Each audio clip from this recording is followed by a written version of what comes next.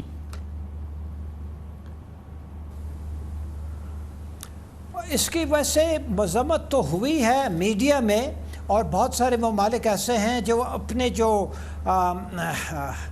اپینینز ہیں وہ میڈیا کے ذریعے وہ سناتے ہیں۔ اب ہندوستان کی ایک حیثیت ہے، اس میں کوئی شک نہیں ہے، ہم ڈینائی نہیں کر سکتے ہیں، بہت بڑی منڈی ہے، اور آج کل دنیا جو ہے وہ اکنامکس پہ بھی چلتی ہے، ٹریڈ اینڈ انویسٹمنٹ پہ بھی چلتی ہے، اور یہ جو اخلاقی اقدار ہیں اس کے بارے میں بہت بات چیت تو ہوتی ہے، اور ہر ایک کا دعویٰ ہے کہ وہ ان کی پالیسی کی بنیاد ہے، لیکن دراصل بنیادی جو اخلاقی اقدار ہیں اس کو اتنی اہمیت نہیں دی جاتی۔ نہیں دیکھیں، وہ اہمیت کم دینا ایک الگ بات ہے، یہ تو ٹوٹل انڈیفرنٹ ایٹیچیوڈ ہے نا۔ کوئی اس میں کوئی کسی قسم کا کوئی تبصرہ بھی نہیں کرتا نا، دنیا کا کوئی ملک کے کسی خطے میں 1 کروڑ آبادی کے ساتھ ایسا ہو رہا ہے، کوئی تبصرہ بھی نہیں ہے نا سر کسی بھی ملک کا۔